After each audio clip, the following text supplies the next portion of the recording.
Hello everyone. Don't forget to subscribe to our channel to hear more meaningful stories. The sound of polished heels echoed through the marble halls of Belmont House just as the first rays of morning filtered through the grand arched windows.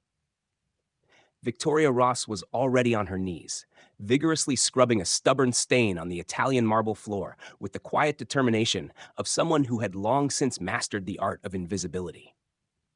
It was only 7 a.m., but she had been working for 2 hours, as she had every day for the past 3 years. The mansion boasted 42 opulent rooms, each a testament to extravagance, and each demanding daily perfection to meet the unspoken expectations of its owner. From the sweeping staircase descended Andrew Belmont, tall, commanding, immaculately dressed in a tailored suit, adjusting his Hermes tie with one hand while barking numbers into the phone pressed against his ear. At 45, he ruled a real estate empire that built skyscrapers and shaped skylines. Everyone in the city knew the Belmont name, feared it, revered it, and Andrew relished every ounce of that power. "Everything needs to be flawless by Thursday," he ordered sharply into the phone, striding past Victoria without so much as a glance. She might as well have been part of the furniture. 200 guests, only the elite, not a single mistake. Victoria kept her eyes on the floor, her fingers working over what looked like a dried droplet of vintage wine, probably spilled during another lavish business meeting. She had perfected the skill of being unseen, quiet, efficient, unnoticed. It was safer that way. "Hire more waitstaff," Andrew snapped, now standing in the threshold of the grand ballroom, his gaze settling on her at last. His voice lowered, the words sharp as a scalpel. "Everything must run like Swiss clockwork. This gala is pivotal." When he ended the call, the silence in the room grew thick, like a storm about to break. Victoria could feel his eyes on her, cold, calculating, weighing. Slowly she stood, wiping her hands on the faded blue apron she wore like armor. "Good morning, Mr. Belmont," she said evenly. His voice, when it came, carried an unfamiliar edge. "I need a word with you." She nodded, pushing her cleaning cart aside. Andrew moved toward the marble fireplace, staring up at the expensive European painting above it, a piece she dusted 100 times but never dared name. "Thursday night is our annual corporate gala," he said. "As usual, you'll handle final preparations." "Yes, sir," she replied, but his next words froze her blood. "But this year will be different," he turned, a strange smirk tugging at his lips. "This year, you're not just cleaning, you're attending." The words hit her like a slap. "Attending, sir?" "As a guest," he confirmed. The pause that followed felt like the air had been sucked from the room. She blinked, disoriented. In 3 years, she hadn't been invited to anything other than serving coffee. "I don't understand." Andrew began circling her like a lion sizing up prey. "It's simple. You'll dress appropriately, dine at the main table, converse with the guests, and act like you belong." Victoria's instincts flared. This wasn't kindness. Andrew Belmont never acted without reason, and certainly never with generosity. "May I ask why?" she ventured. "Because," he said, his voice like ice, "I want you to learn an important lesson about knowing your place in the world." That was it. The truth laid bare with surgical cruelty. This wasn't an invitation. It was a setup, a trap dressed in silk. He wanted to humiliate her in front of the very people who wouldn't give her a second glance. "Understood," she replied, keeping her voice steady even as her heart pounded. "Good. I'll arrange for a dress. Nothing extravagant, of course, but something that won't disgrace my house." He paused, the smirk now fully venomous. "And don't worry if you don't know how to behave. I'm sure my guests will be very understanding of your background." The word background dripped with disdain. He dismissed her with a flick of his hand. "You may go. 8 sharp Thursday night. Don't be late." Alone again in the cavernous room, surrounded by gold chandeliers and velvet drapes she'd only ever dusted, Victoria stood still. The tears welled, but she didn't let them fall. Crying solved nothing. Andrew Belmont thought he knew Victoria Ross, the quiet housekeeper desperate for a job 3 years ago, but he had no idea who she really was. Not yet. That afternoon, while organizing the shelves in the private library of Belmont House, Victoria reached for a heavy art book and something fluttered to the floor. A torn page from a glossy magazine, aged but unmistakably vivid. She froze. Her breath caught as her eyes locked onto the image. There she was, 5 years younger, glowing in a blush pink Valentino gown, one arm looped effortlessly through the elbow of a Brazilian oil tycoon, while the other holding a crystal flute mid-laugh. The caption beneath the photo read, "Victoria Ross, heiress to the Ross textile empire, graces the annual Children's Hope Gala in Rio." Her name, her past, a life that felt centuries away from the woman scrubbing marble floors. She sank onto a leather armchair, the edges of the magazine clipping trembling in her fingers. The memory swept in like a tide, champagne bubbles on her tongue, the flash of cameras, whispered admiration trailing behind her in every room.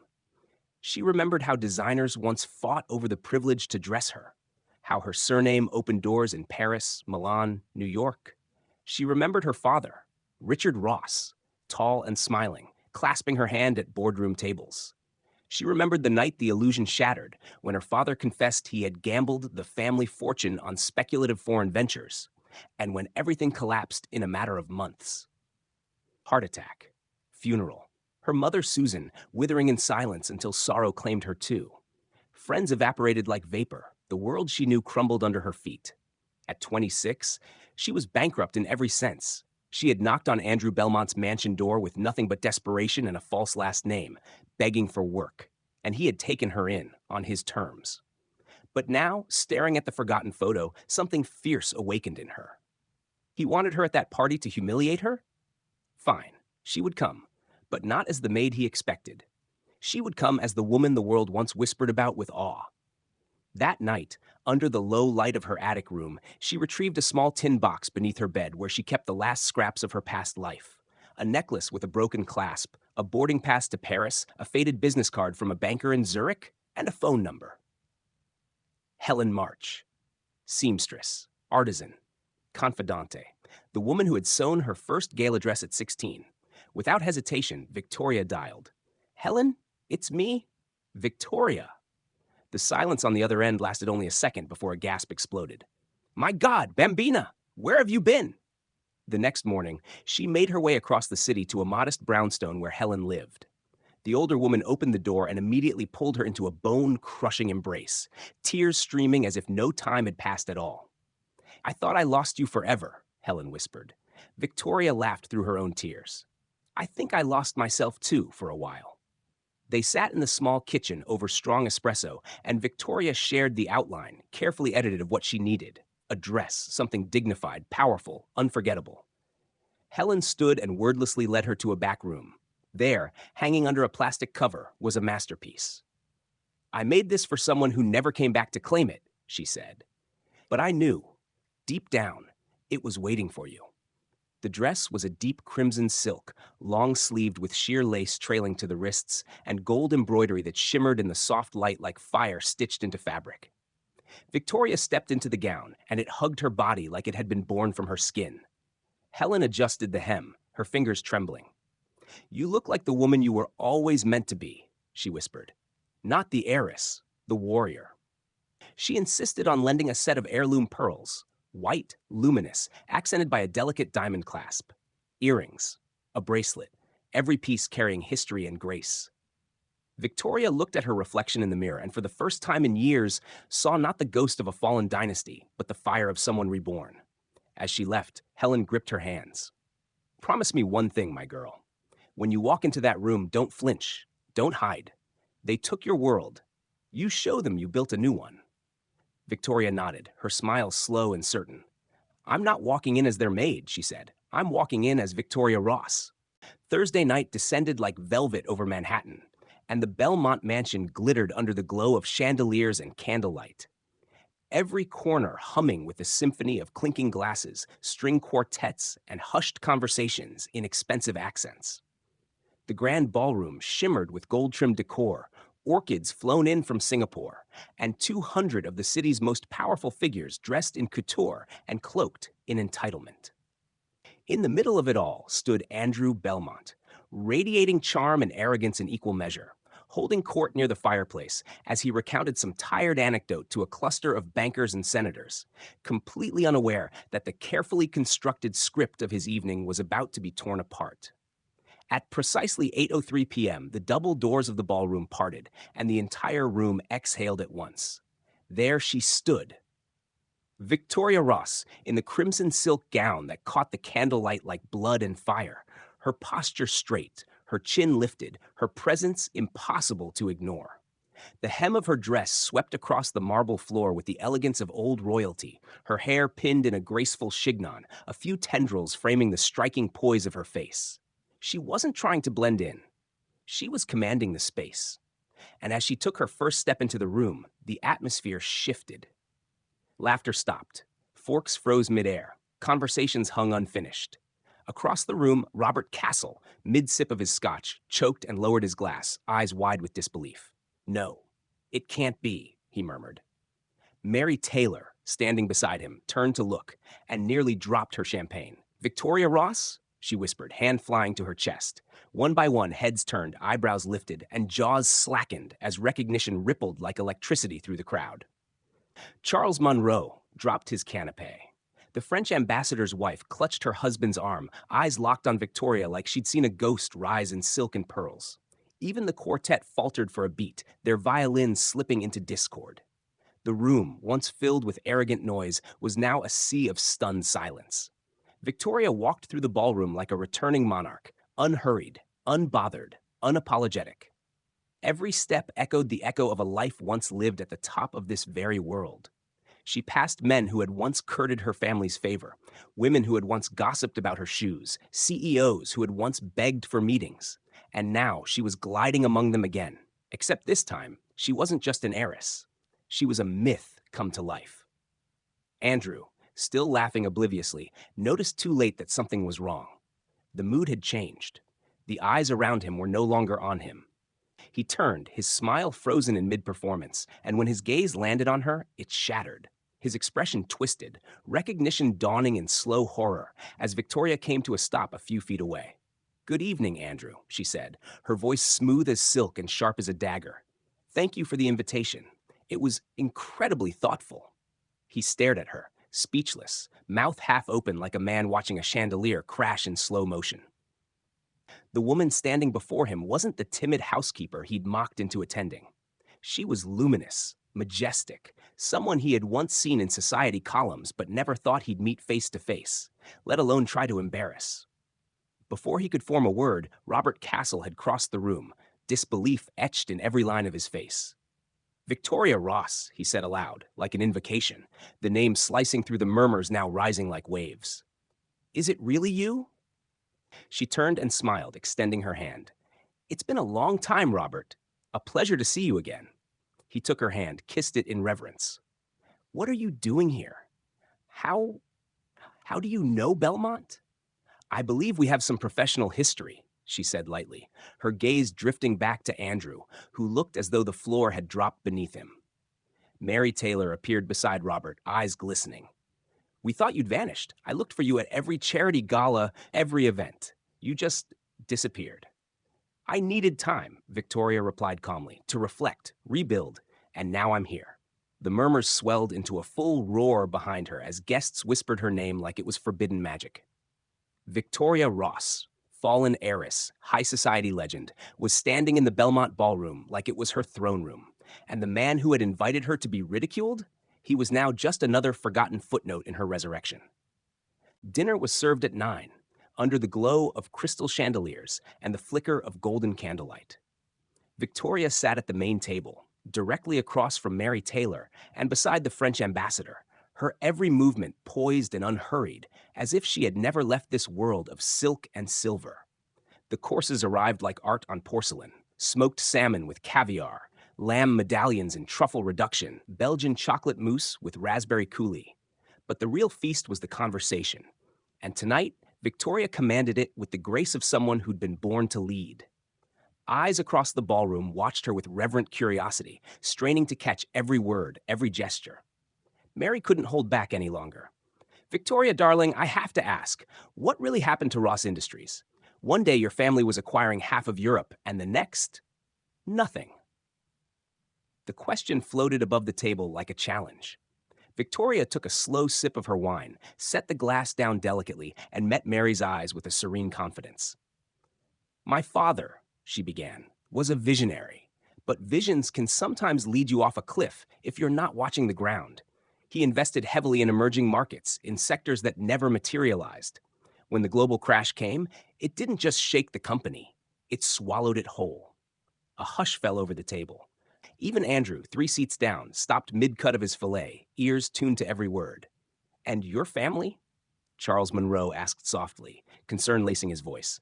"My father suffered a heart attack the day he saw the final loss statement," Victoria said, her voice unwavering but heavy with memory. "My mother, she couldn't survive the silence that followed. Within 6 months, I lost everything. My family, my name, my world." Utensils clinked gently as guests lowered their eyes in somber respect. Robert Castle reached across the table, his voice low. "I remember Richard. He was an honorable man. It must have destroyed him." "It did," Victoria replied simply. "But he always said real wealth isn't measured by what we own, but by what we carry here." She placed her hand gently over her heart. "Knowledge, integrity, dignity. The world can strip away titles and diamonds, but it can't take what's earned within." From his end of the table, Andrew shifted uncomfortably, the weight of her words pressing into the fragile construct of superiority he had built. "And how did you end up with Andrew?" Mary asked, hesitating. "Working in his home?" Victoria turned her gaze toward Andrew then, her voice still calm but edged with steel. "After the fall, I learned something crucial. The high society we grew up in, it's like a greenhouse. Everything looks perfect when the conditions are right. But the moment the climate changes, the petals drop and the roots rot." She paused, letting the silence do its work. "I knocked on Andrew's door with nothing but my name. No, not even that. Just a need to survive. And he offered me a job, cleaning." A gasp rose and quickly died around the table. Andrew opened his mouth, but no words came. Dr. Dubois, the ambassador, leaned in, frowning. "In France, we honor those who endure hardship with grace. It is the true mark of nobility." "Exactly," said the minister's wife, her voice soft. "Victoria, you've always had an elegance that went far deeper than wealth. I still remember the benefit gala for the children's hospitals. You raised $2 million in one night." Andrew choked on his wine. "2 million?" he stammered. "It was a special evening," Victoria said with a nostalgic smile. "With those funds, we built 3 pediatric hospitals in underserved areas. That's what Ross Industries stood for before it fell. Legacy through service." The conversation swelled as guests leaned closer, enchanted by the woman they once knew, now reborn with greater force. She spoke fluent French with Dubois, debated foreign policy with Charles, and critiqued modern art with such precision that the city's most respected collectors nodded in agreement. Charles leaned forward during the entree. "Victoria, I still have that Monet your father sold me." He insisted it go to someone who truly loved art. Victoria's eyes softened. "The water lilies?" "The very one," he smiled. "It's still the heart of my collection." Andrew looked like he might be sick. She was discussing Monet paintings over veal medallions while he had made her scrub wine from his floors. Then came the inevitable question. Mary set down her fork and asked gently, "What now, Victoria? With your experience, your network, surely you're planning a comeback." Victoria glanced around the table, then met her gaze evenly. "It's not so simple. The business world has a short memory for success and a long one for failure, and restarting requires capital and trust." "Bull," Robert Castle cut in, his voice booming. "You have what money can't buy, credibility. I'd invest in anything you touched, no hesitation." "I second that," Charles said. "Your father was a man of honor.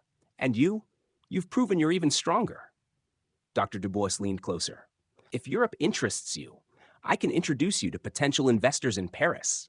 They would be intrigued by your story." Andrew was drowning in silence. The woman he had tried to humiliate was now being offered partnerships by the same people whose approval he craved.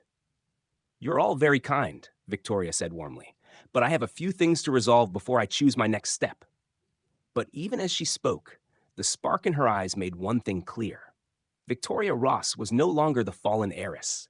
She was a rising force, and every person at that table, including the man who had tried to bury her, could feel the tremor of her return. The next morning, sunlight streamed through the tall kitchen windows of Belmont House, casting golden rays across the polished countertops. Victoria rose at 5 a.m., as always, but today she didn't move with the mechanical rhythm of routine. Today, something was different. Her heart was still echoing the pulse of the night before, her mind replaying every glance, every whisper, every stunned silence. As she descended to the kitchen at 6:30, apron in hand, she found Andrew already there, alone, disheveled, seated at the breakfast table in his robe, dark circles beneath his eyes, and a half-drunk cup of coffee trembling in his grasp. "Good morning," she greeted calmly, moving toward the cupboard. "Victoria, no," he said quickly, rising so abruptly he nearly knocked over the chair. "You don't have to. I mean, after last night." "After last night, what?" she replied, pausing with one hand on the cabinet door. "I still live here. I still work here. Nothing's changed, as far as I'm aware." Andrew ran a hand through his hair, visibly shaken. "Everything has changed. I had no idea who you really were." "And if you had?" she asked without turning. "Would you have treated me differently?" He opened his mouth, but the honesty struck first. "Probably." "Then nothing has changed," she said softly, pulling down the French press and setting it on the counter. "You didn't disregard me because I was a stranger. You disregarded me because you thought I was beneath you." He stood in stunned silence as she prepared his breakfast with the same precision she had for 3 years, but her movements carried a new air, one of choice, not obligation. The subservience was gone, replaced by professional control. She wasn't the maid anymore. She was a woman temporarily performing a task. At 7:15, the house phone rang. Andrew answered, and his face stiffened. "Robert Castle. He says it's urgent. He's on his way over. 20 minutes. Victoria didn't pause. She was already arranging plates. "I imagine he wants to discuss the Singapore deal you mentioned last night." Andrew blinked. "How do you? You weren't near us." "I was serving drinks at the next table," she replied. "When you're invisible for 3 years, you learn to listen without being noticed." Precisely 20 minutes later, Robert Castle and Charles Monroe entered the mansion, their expressions purposeful. Andrew met them in the sitting room, nervous, uncertain.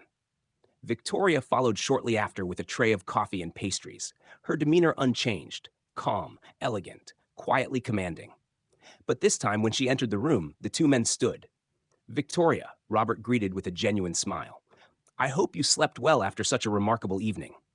"Very well, thank you," she replied, placing the tray down with a practiced hand. "We're here to talk business," Charles said, accepting a cup of coffee. Victoria began to retreat, as she always did during such meetings, but Robert raised a hand. "Please stay. This concerns you too."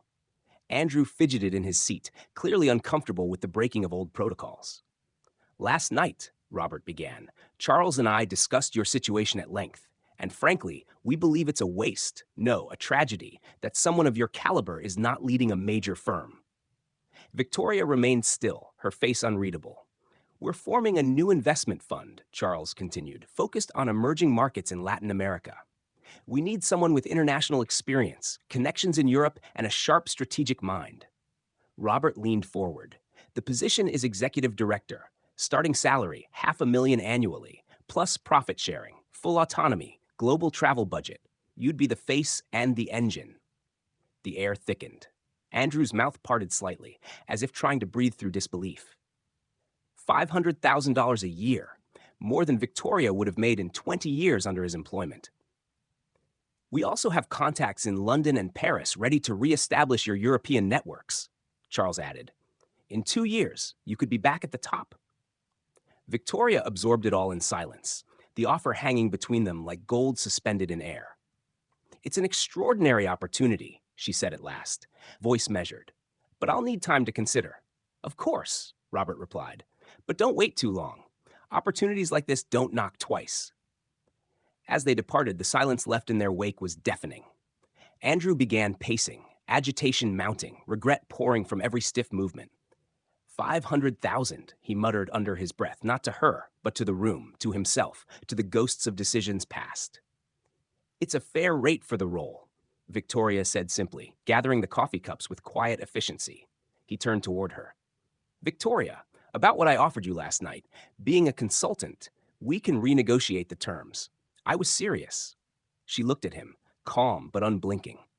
"You're offering now because you fear losing me, not because you truly recognize my value." "I do," he insisted. "I see it now." She shook her head slowly. If you had seen it 3 years ago, we wouldn't be having this conversation. Recognition after proof isn't foresight, it's hindsight. As she turned to leave the room, she stopped by the doorway. Can I ask you something? He nodded. Why did you really invite me to that party? What exactly was your plan? He hesitated, shame creeping up his throat. I wanted to make you uncomfortable. I wanted people to laugh, to remind you of your place. And after, I hoped you'd feel small enough to stay in it. She studied him for a moment, then nodded. Thank you for the honesty. She left the room quietly, but before she disappeared down the hallway, she looked back. You want to know the difference between men like you and men like Robert and Charles? He braced himself. They see potential and want to elevate it. You see threat and want to crush it. That's the difference between leaders and those who merely hoard power. The next morning, sunlight streamed through the tall kitchen windows of Belmont House, casting golden rays across the polished countertops. Victoria rose at 5 a.m., as always, but today she didn't move with the mechanical rhythm of routine. Today, something was different. Her heart was still echoing the pulse of the night before, her mind replaying every glance, every whisper, every stunned silence. As she descended to the kitchen at 6:30, apron in hand, she found Andrew already there, alone, disheveled, seated at the breakfast table in his robe, dark circles beneath his eyes, and a half-drunk cup of coffee trembling in his grasp. Good morning, she greeted calmly, moving toward the cupboard. Victoria. No, he said quickly, rising so abruptly he nearly knocked over the chair. You don't have to. I mean, after last night. After last night, what? She replied, pausing with one hand on the cabinet door. I still live here. I still work here. Nothing's changed as far as I'm aware.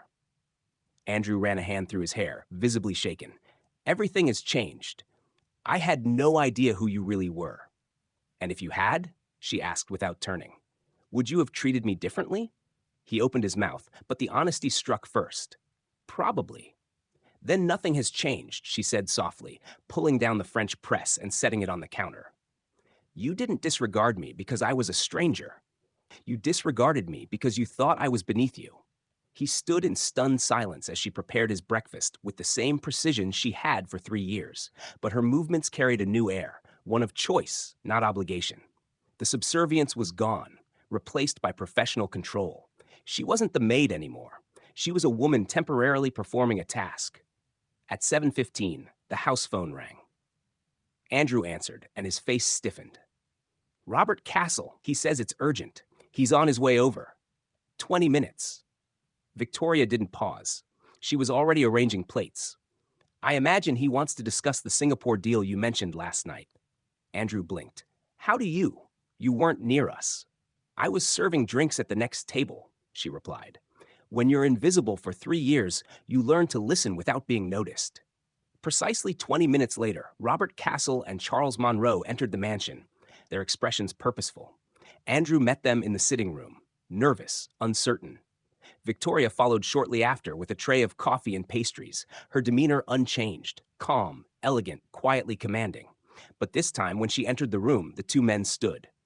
Victoria, Robert greeted with a genuine smile. I hope you slept well after such a remarkable evening. Very well, thank you, she replied, placing the tray down with a practiced hand. We're here to talk business, Charles said, accepting a cup of coffee. Victoria began to retreat, as she always did during such meetings, but Robert raised a hand. Please stay. This concerns you too. Andrew fidgeted in his seat, clearly uncomfortable with the breaking of old protocols. Last night, Robert began, Charles and I discussed your situation at length. And frankly, we believe it's a waste, no, a tragedy, that someone of your caliber is not leading a major firm. Victoria remained still, her face unreadable. We're forming a new investment fund, Charles continued, focused on emerging markets in Latin America. We need someone with international experience, connections in Europe, and a sharp strategic mind. Robert leaned forward. The position is executive director. Starting salary, $500,000 annually, plus profit sharing, full autonomy, global travel budget. You'd be the face and the engine. The air thickened. Andrew's mouth parted slightly, as if trying to breathe through disbelief. $500,000 a year, more than Victoria would have made in 20 years under his employment. We also have contacts in London and Paris ready to re-establish your European networks, Charles added. In 2 years, you could be back at the top. Victoria absorbed it all in silence, the offer hanging between them like gold suspended in air. It's an extraordinary opportunity, she said at last, voice measured. But I'll need time to consider. Of course, Robert replied, but don't wait too long. Opportunities like this don't knock twice. As they departed, the silence left in their wake was deafening. Andrew began pacing, agitation mounting, regret pouring from every stiff movement. 500,000, he muttered under his breath, not to her, but to the room, to himself, to the ghosts of decisions past. It's a fair rate for the role, Victoria said simply, gathering the coffee cups with quiet efficiency. He turned toward her. Victoria, about what I offered you last night. Being a consultant, we can renegotiate the terms. I was serious. She looked at him, calm but unblinking. You're offering now because you fear losing me, not because you truly recognize my value. I do, he insisted. I see it now. She shook her head slowly. If you had seen it 3 years ago, we wouldn't be having this conversation. Recognition after proof isn't foresight. It's hindsight. As she turned to leave the room, she stopped by the doorway. Can I ask you something? He nodded. Why did you really invite me to that party? What exactly was your plan? He hesitated, shame creeping up his throat. I wanted to make you uncomfortable. I wanted people to laugh, to remind you of your place. And after? I hoped you'd feel small enough to stay in it. She studied him for a moment, then nodded. Thank you for the honesty.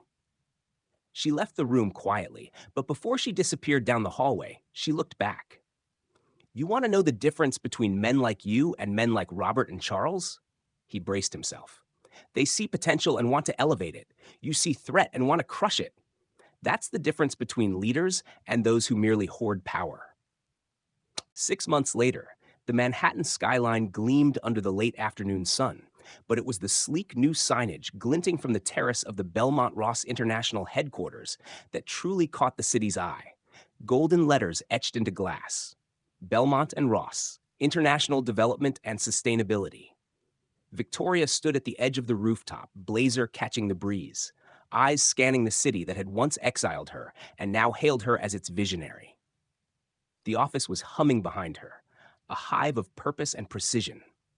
The woman who had once polished marble floors now signed off on multi-million-dollar contracts and advised world leaders on urban transformation. Her phone rang. Carla, her bright, quick-witted assistant. Miss Ross, the French ambassador is on line 2, confirming the Marseille Housing Summit. Victoria smiled, adjusting the diamond-studded cuff of her blouse. Put him through. She answered in fluent French, her voice fluid, warm, in control. The last 6 months had been nothing short of meteoric. The pilot project she negotiated in Mexico turned into a gold mine, spawning 2 more developments across Latin America. Belmont and Ross went from a regional construction firm to a global consortium, quadrupling revenue with active projects in 5 countries and exploratory talks in 8 more. But beyond the numbers, the transformation was deeper. Andrew Belmont had evolved too, not just in business strategy, but in soul. He had shed the skin of arrogance, replaced it with humility forged in fire. He no longer scoffed at innovation or dismissed difference. He leaned into it, hungry to grow. He knocked once before entering her office now, but today, as had become his custom, he walked in without fanfare, holding a folder in one hand and a grin in the other. The Mexicans approved the project extension, another $15 million secured. Victoria arched an eyebrow. And Chile? He held up a second document, crisp and stamped. Green light. The incentives you negotiated sailed through. She leaned back in her chair, a slow smile blooming. Andrew dropped into the seat across from her, his expression somewhere between awe and gratitude. 6 months ago I was terrified to say carbon credits in a boardroom. Now I'm leading webinars about eco-architecture in Buenos Aires. You've adapted, she said simply, and quickly. He hesitated. Can I ask something? Personal? Victoria nodded. Do you regret how any of this happened? The path that led you back? She turned toward the massive windows, the city glowing beyond. Every day, she whispered, but not the outcome. I regret the pain, the losses, the silence, but not the lesson, not the rebirth. He sat quietly, absorbing her words. The intercom buzzed. Carla again. Ms. Ross, the flowers you ordered just arrived. Flowers? Andrew asked, curious. Victoria stood, smoothing the lines of her navy suit. Today marks 1 year since my parents passed. Every year I left wildflowers, whatever I could afford. And this year? This year, she said, her voice softening, they get imported roses, like they deserved. Andrew rose. Would you like company? She looked at him for a long moment before nodding. Yes, that would be nice. An hour later, the two stood quietly before the elegant twin gravestones of Richard and Susan Ross in the shaded serenity of the Bronx Cemetery. Victoria knelt, her hand trembling as she arranged the bouquet, white roses bound in satin. I made it back, she whispered, not to the Empire, but to myself. Andrew kept a respectful distance, but he heard every word. They would be proud. I know, she said, standing with tears in her eyes, but this time they were born of peace, not grief. Together, they walked back to the car, the sky above them open and blue, a reflection of the limitless future they were building. One project, one city, one legacy at a time. 3 weeks later, the grand ballroom of the Copacabana Hotel shimmered with opulence, a sea of gowns and tuxedos moving beneath a canopy of crystal chandeliers. It was the night of the National Business Leadership Gala, and Victoria Ross was the final honoree, the grand finale of the most prestigious awards evening in the country. She arrived in a navy blue gown designed by Helen March, hand-stitched with subtle silver threads that caught the light with every step. The dress wasn't a proclamation of wealth, it was a statement of resilience. At her side, Andrew Belmont walked with quiet pride, clad in a classic black tuxedo. But it was clear to everyone who the true star was. The woman who entered that ballroom wasn't just an entrepreneur, she was a symbol. The whispers followed her like incense. That's her, the one who fell, the one who rose. The air buzzed with admiration and awe, not gossip. Mary Taylor was the first to reach her, tears glittering in her eyes. Your mother would be shining with pride tonight, she said, holding Victoria's hands tightly. Thank you for reminding us what it means to stand tall. Robert Castle and Charles Monroe arrived moments later, flanked by top-tier investors and CEOs, all eager to shake the hand of the woman behind the most extraordinary corporate resurrection in recent memory. I was wrong, Robert said candidly, raising his glass. When I offered you that position months ago, I thought I was doing you a favor. Turns out you were the one who spared me. What you built with Andrew, it's a masterpiece. Victoria smiled warmly. Sometimes the path you fear the most leads you to the place you belong. At exactly 8 p.m., her name was called. The room fell silent. She ascended the marble steps to the stage, the golden spotlight bathing her in reverence. The presenter's voice rang out, rich with emotion. Victoria Ross is not just a businesswoman. She is proof that greatness is not in never falling, but in rising every time we do. Applause thundered like a tidal wave. When it faded, Victoria stepped to the microphone, the award gleaming in her hands. She scanned the crowd, some faces familiar, others curious, but all eyes were fixed on her.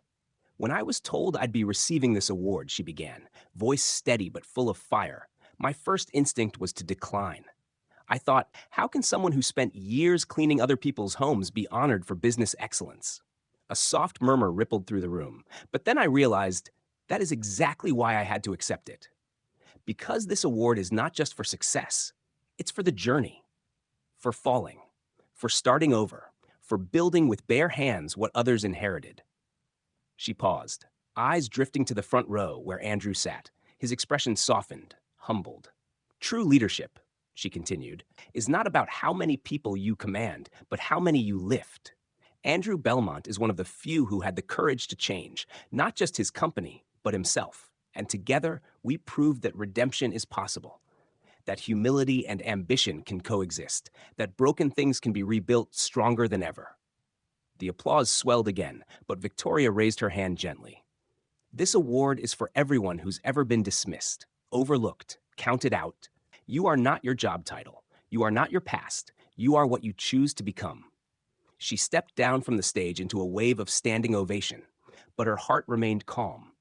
She had not come to reclaim a throne. She had come to show that you could build your own. As the crowd encircled her, a young woman, no older than 25, approached shyly. Miss Ross, she said, voice trembling, I just wanted to thank you. I lost everything when my family's business collapsed. I'm working as a waitress now. But your story, it gave me hope. Victoria smiled, seeing her reflection in the girl's nervous eyes. Then let me give you something else, she said, handing over a sleek business card. Come see me on Monday. We might have a place for someone with that kind of fire. Later, as the ballroom lights dimmed and the last glasses clinked in celebration, Victoria and Andrew stepped outside into the warm, star-speckled night. They walked quietly along the marble terrace, the sound of the ocean faint in the distance. You know, he said softly, you didn't just change my company. You changed me. She looked at him, her eyes glowing. Good, because I never set out to win back the world. I just wanted to remember who I was. And in that moment, beneath the velvet sky, Victoria Ross didn't feel like a woman who had returned.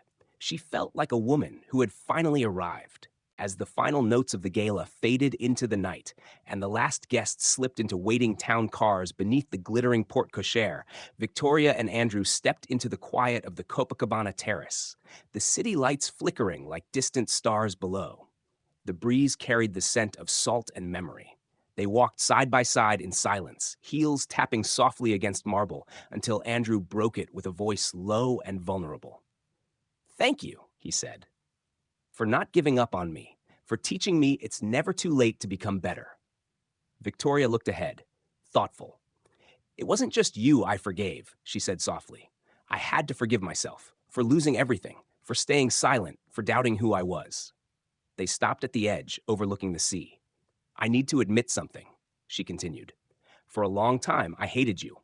Not just for how you treated me, but because you reminded me of everything I had lost. The power, the control, the identity. You had it all, and I had nothing.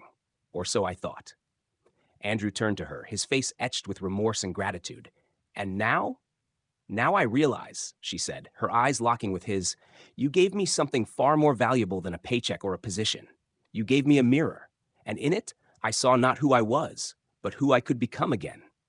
They stood there, the weight of shared transformation settling quietly between them. Then, from the hotel's glass doors, a familiar voice called out. It was Sophie, the young woman Victoria had met weeks earlier at the gala.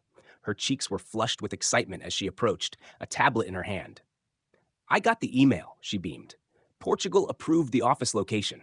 I can start assembling the team. Victoria smiled, pride flickering in her gaze. Congratulations, Director Grant. Sophie lit up, and Andrew chuckled softly, shaking his head. You've created a monster, he joked. I've created a leader, Victoria corrected.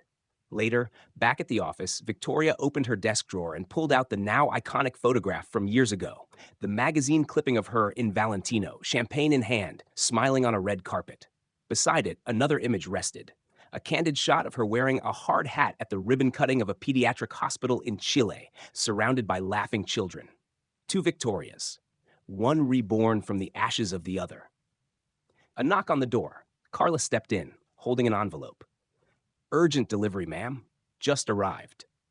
Victoria opened it and unfolded an invitation etched in silver foil. The Global Women in Business Forum cordially invites Victoria Ross, CEO of Belmont and Ross, to deliver the keynote speech in Davos.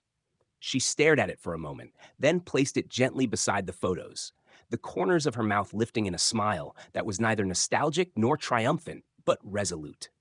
Behind her, the city continued to buzz with its endless chaos and ambition. But inside that office, surrounded by memories, growth, and the people she'd helped rise, Victoria Ross knew that her true legacy had only just begun. 6 months later, sunlight spilled across the Lisbon skyline as Sophie Grant, now Director of Special Projects for Belmont and Ross, stood before a glass-walled office, her hair tied back, eyes sharp, voice steady as she gave final instructions to her team for the grand opening of their new European branch.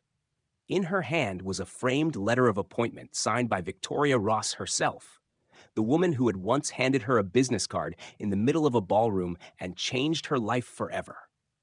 Back in New York, Victoria sat in her office, the city stretching endlessly beyond her window as she read Sophie's latest update, her lips curving into a quiet, proud smile. Beside her on the desk were 3 photographs. The first, that old magazine clipping of a young heiress in a couture gown, radiant and untouchable. The second, a snapshot of her wearing a hard hat, cutting the ribbon on a pediatric hospital in Santiago, surrounded by children whose lives she helped change. And the third, taken just last week, showed her seated at the head of a conference table in Geneva, negotiating the firm's largest sustainable development deal to date. Each photo told a chapter of her journey, but none defined her more than the woman she had become between the frames. Andrew entered the office without knocking, holding a stack of reports in one hand and a cafe latte in the other. He looked different now, lighter, freer. A man who had shed the weight of arrogance and grown into his own legacy. UN wants us to speak at the Climate Investment Summit, he said, setting the papers down. You ready to become global? We already are, Victoria answered, rising from her chair and walking toward the window, the light catching the gold detailing of her blazer. Now we just show them what real leadership looks like. Downstairs, Carla appeared at her door, eyes wide with excitement. Victoria, the Prime Minister's office just called. They want you on the National Economic Advisory Board. Victoria took the message without hesitation. Tell them I accept. That evening, as she left the office and stepped into the crisp twilight air, the streets buzzed with life. Taxi horns, laughter, ambition. She paused for a moment at the edge of the sidewalk, watching the lights ripple over the Hudson, and thought of all the nights she had walked these same streets, invisible, uncertain, rebuilding herself piece by piece. She wasn't just an heiress reclaimed or a phoenix risen. She was the architect of an empire born from ruin, a name now synonymous not with scandal or downfall, but with vision, compassion, and the unshakable will to rise. And as she disappeared into the city that once forgot her, Victoria Ross smiled, because the world would never forget her again.